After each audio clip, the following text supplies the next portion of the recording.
Think you know who truly holds the cards? Reconsider. Imagine a man unseen by the powerful for decades, listening, biding his time. Then one stormy morning he walks into the boardroom of a billion-dollar company. Not as the janitor they've always ignored, but as the man who holds the deed to it all. What happens when the quiet observer finally breaks his silence? Stick around to the end for a story that will challenge everything you think you know about power and perception. Introduction. My friends, what you're about to see isn't just a tale. It's a powerful testament to the quiet force of justice and integrity in places most people overlook. If you're new here, I'd love for you to tell us where you're watching from in the comments below. And if stories that move, challenge, or make you think are your thing, please consider subscribing and hitting that bell icon. We share voices that need to be heard every day. Thank you for being with us. Now let's get into it. The Silent Observer. At precisely 6:05 a.m. on a rainy Thursday in the heart of New York City, Walt Henderson, a modest janitor with skin like rich mahogany and hands worn from decades of hard work, stood before the towering headquarters of the Wallace-Dawson Corporation. His reflection stared back at him, an old man in a faded uniform clutching a cleaning cart. From a distance he was just another tired figure starting a thankless day. But a closer look, if anyone had bothered, would have revealed a quiet determination etched into his face. Nobody noticed Walt as he methodically navigated the marble corridors. Nobody suspected the quiet revolution brewing behind his watchful eyes. For over 30 years, Walt had been the ghost of this corporate empire, slipping unnoticed between meetings and conference calls. The executives barely saw him. To them he was a fixture, a pair of hands to clean up after their power plays. But Walt had been listening, with a patience honed by years of invisibility. He'd learned their secrets, the coded language of betrayals, the whispers over expensive wine. He knew who favored bribes and who reveled in backstabbing. He memorized the tremor in a CFO's voice before a bad report and the conspiratorial nods when unethical cuts were decided.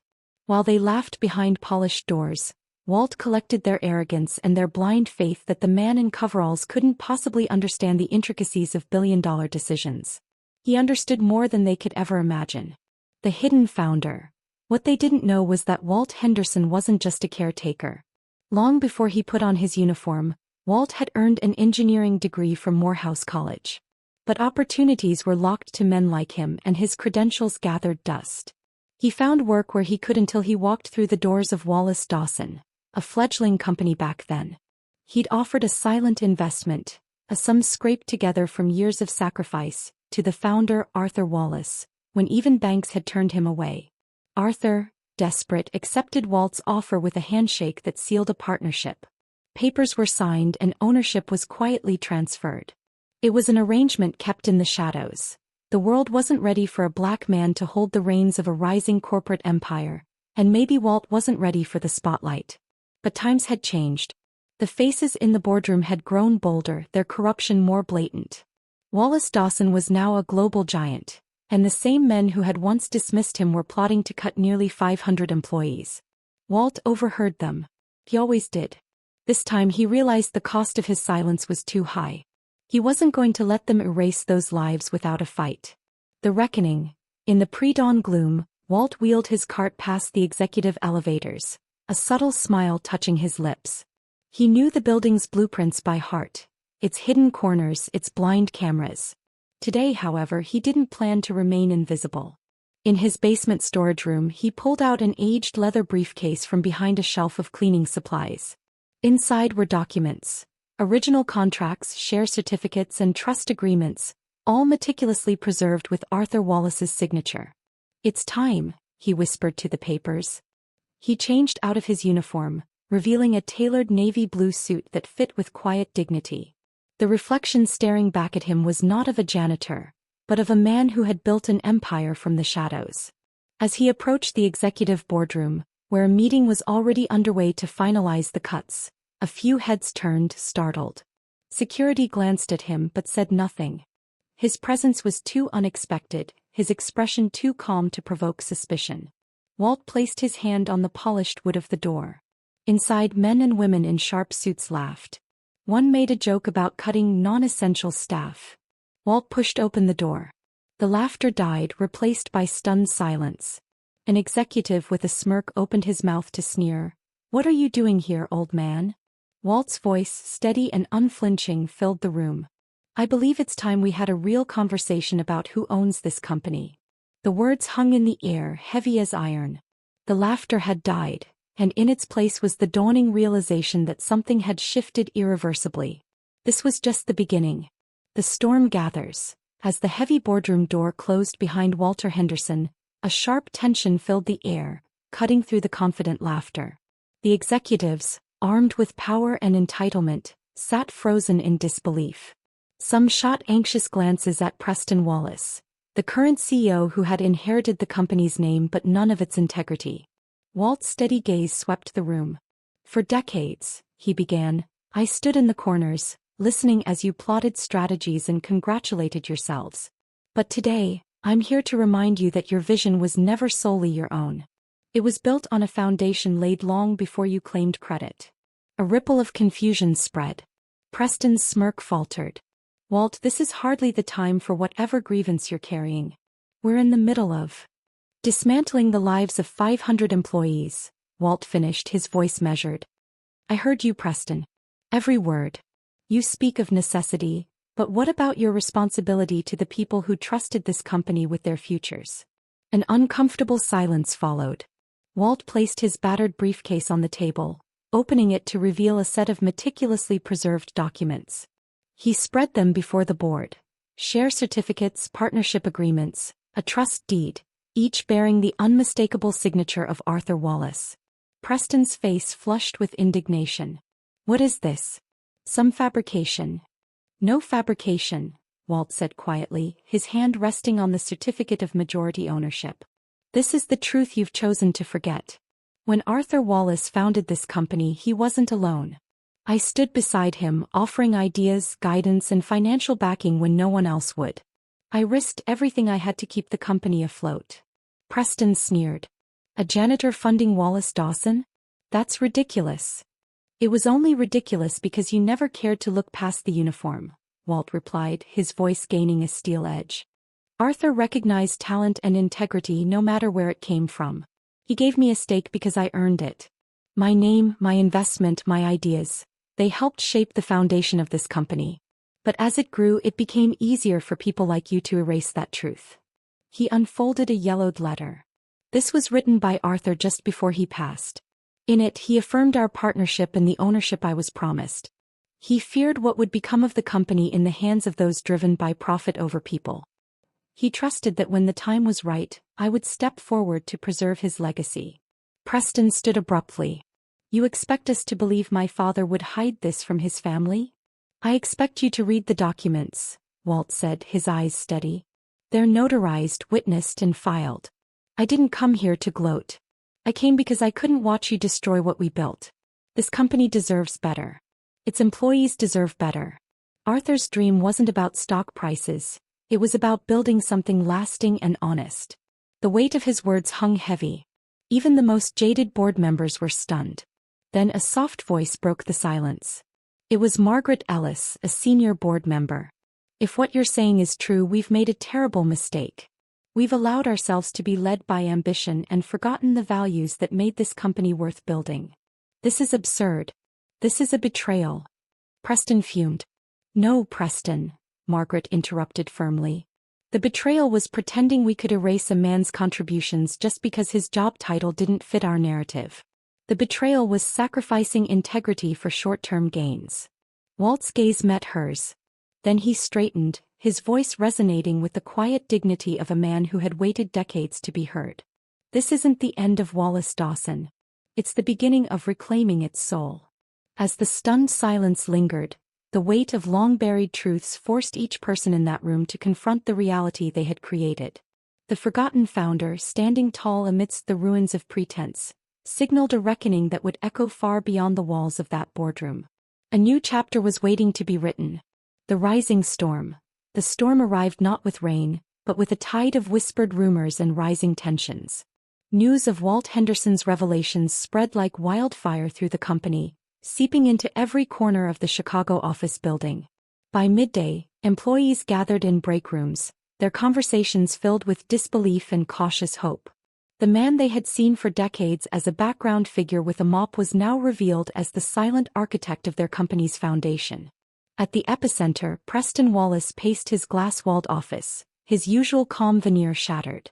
"Get me Bartow and Green on the line now," he snapped into his phone. "I don't care what it costs. We're going to challenge every document Henderson put on that table. We'll paint this as a case of an aging janitor trying to manipulate a legacy." His CFO Victor Lang hovered by the door. "Preston, the board is asking for an emergency meeting. They want explanations. Tell them to wait. We need to control the narrative. If we move fast, we can discredit his claims." "But it's not just the board," Victor hesitated.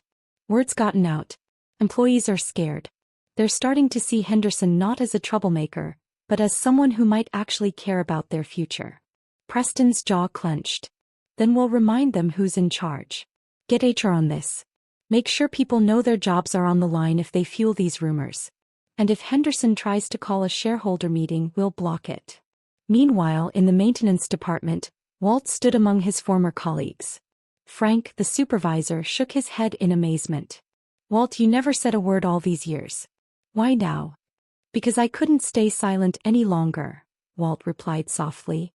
"Not when I heard them planning to cut hundreds of jobs, betraying the principles Arthur and I built this company on. The time for waiting was over." Frank's eyes glistened and a murmur of agreement spread through the group. They had always known Walt as a reliable presence, but now they saw him as a leader, one of their own standing against injustice.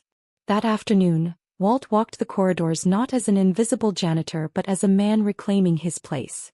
Employees paused as he passed, some nodding respectfully, others offering quiet words of encouragement. When he reached the elevator, a young marketing associate named Clara approached him.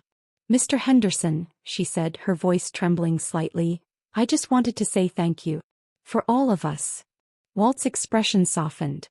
"Clara, this company isn't made by the people at the top. It's made by everyone who gives their best every day. That's what's worth fighting for." Upstairs, the board convened in a hastily called session. The atmosphere was thick with tension. Margaret Ellis, her demeanor tinged with quiet determination, addressed the room. "We cannot ignore what Walt Henderson has presented. The documents appear legitimate, the testimony is compelling. Preston, your dismissive attitude is not reassuring anyone." Preston's face flushed. "You're all being taken in by a story. A janitor with a grudge. This is business, not a fairy tale." "Perhaps you've forgotten that business is built on trust and integrity," Margaret countered. "If we sacrifice those for profit, we destroy the very foundation we stand on." Outside, the atmosphere had shifted from whispered rumors to open defiance. Employees began to rally not with signs and chants, but with a quiet resolve. Teams that had once been isolated now spoke in unison. They had all come to the same realization. The company's future lay not in Preston's corporate maneuvering, but in the integrity Walt embodied. Word reached Walt late that afternoon that Preston had initiated steps to freeze his access to company records. But Walt was ready. Years of observation had given him more than ownership documents. He had a meticulous understanding of the company's vulnerabilities. He knew where to find the levers of control that Preston had overlooked in his arrogance. That evening, Walt met with Margaret and several key board members. He spread out his collection of records, proof of financial mismanagement, evidence of backroom deals, whistleblower testimonies. Each document was a weapon of justice, not revenge. "We don't have much time," Walt said, his voice steady. "Preston's already trying to consolidate his power.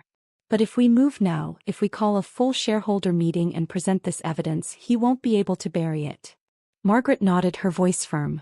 "I'll call for the meeting. And I'll stand with you." As night fell over the city, the storm that had been gathering all day finally broke. It was a storm of reckoning, a wave of truth surging through the heart of Wallace Dawson. The rising storm was not a threat. It was the cleansing force that would strip away pretense and reveal the truth.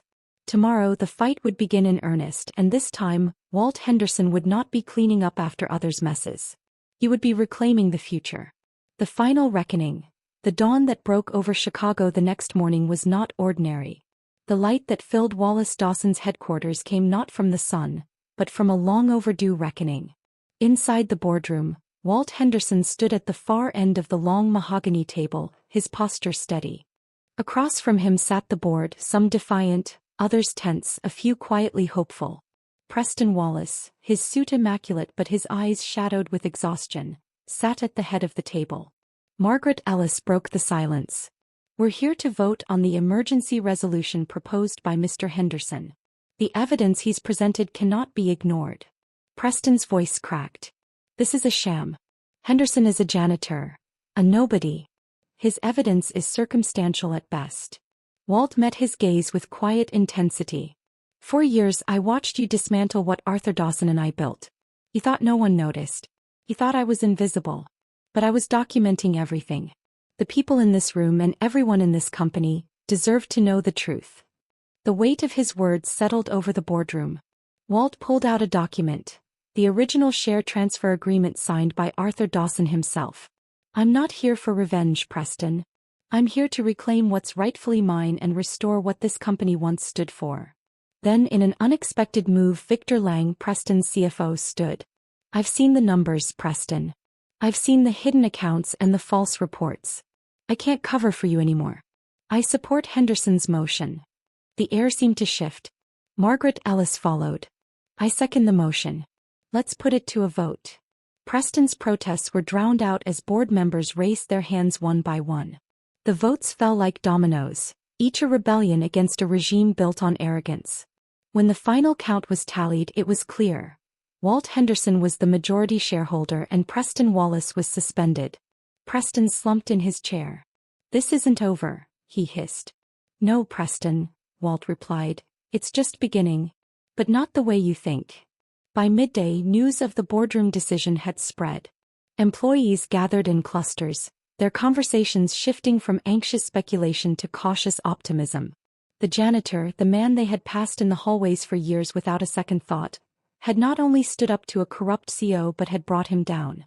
As Walt stepped out of the boardroom, a wave of quiet applause greeted him. He nodded to the crowd, his voice low. "This isn't about me. It's about all of us." That afternoon, Walt convened an emergency all-staff meeting. The company's largest auditorium filled with employees from every department. He stood on the stage, dressed simply but with a dignity that filled the room. "Wallace Dawson was built on a dream," he said, "a dream of innovation, integrity, and respect for every person who contributed. We lost sight of that. But today we take it back." His words resonated not just because they were true, but because they were spoken by someone who had lived them. Someone who had walked the floors and emptied the trash, yet understood the company's soul better than anyone else. As the applause swelled, a sense of justice long delayed filled the room. The storm that had risen in silence had become a powerful force of change. The new dawn, as the sun dipped below the Chicago skyline, the corridors of Wallace Dawson buzzed with a cautious but undeniable sense of hope. Walt Henderson, no longer the silent custodian, stood in his modest new office. The walls were bare except for a single photograph of Arthur Dawson and Walt, taken in a small lab decades earlier, two men laughing over a prototype that would one day change the world. He gazed at the photo, remembering not the machines they had built, but the ideals they had shared. Those ideals had been lost in a maze of corporate greed, but now in this quiet evening, there was a chance to rebuild. For Walt, this wasn't about headlines or applause. It was about the people who had labored in silence. He made his way to the company cafeteria, a space he'd long known as a place of refuge. Tonight, however, it was transformed. Long tables were filled with employees from every department, sharing stories, laughter, and a sense of belonging. Walt moved among them, listening, asking questions, offering words of encouragement. He greeted maintenance staff by name, inquired about the projects of young engineers, and shared a simple meal with a group of administrative assistants. As the evening wore on, he found himself before a small crowd. He didn't speak from a prepared script. "This company was never about me," he began. "It was about all of us. The innovators, the builders, the dreamers, and yes, even those who kept the floors clean. We all have a stake in its future, and now that future is ours to shape together." A hush fell over the room, followed by genuine, heartfelt applause, an acknowledgement of a new chapter. As he returned to his office, Walt glanced back over the atrium, now filled with light and laughter. For the first time in decades, Wallace Dawson wasn't just a corporation. It was a community. The janitor had become the leader, but more importantly, the company had become something worth believing in again. And in that quiet moment, as the city lights shimmered against the night sky, Walt Henderson allowed himself a rare smile.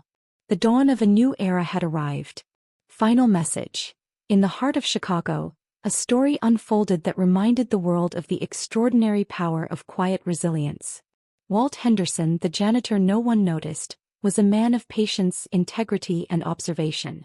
Through it all, he waited, watched, and documented, not out of bitterness but out of an unyielding commitment to the ideals he and Arthur Dawson once shared. When the time came, Walt didn't just claim his place. He reclaimed the soul of a company that had lost its way. In exposing Preston Wallace's corruption, Walt not only saved hundreds of jobs but also restored a culture of dignity, respect, and innovation. His story wasn't about revenge. It was about justice. It proved that integrity is the most powerful weapon against greed and exploitation. The lesson from Walt's journey is clear. Never underestimate the quiet, persistent force of those who stand in the shadows. In a world where titles and appearances often overshadow substance, his story reminds us that real power comes from understanding, patience, and an unwavering commitment to what is right. It teaches us to look beyond appearances, to value every person's contribution, and to recognize the quiet strength of those who work behind the scenes. In our own lives, this story invites us to become more aware of the invisible hands that shape our worlds, to listen, to observe, and when the moment is right, to stand up for what is just and true. We can each play a part in creating spaces where dignity and integrity thrive. If this story moved you, inspired you, or made you see the world a little differently, please consider subscribing. Your support motivates us to continue sharing stories that challenge perspectives, inspire change, and remind us all of the incredible power of the human spirit. Stay tuned for more stories that will leave you thinking long after the credits roll.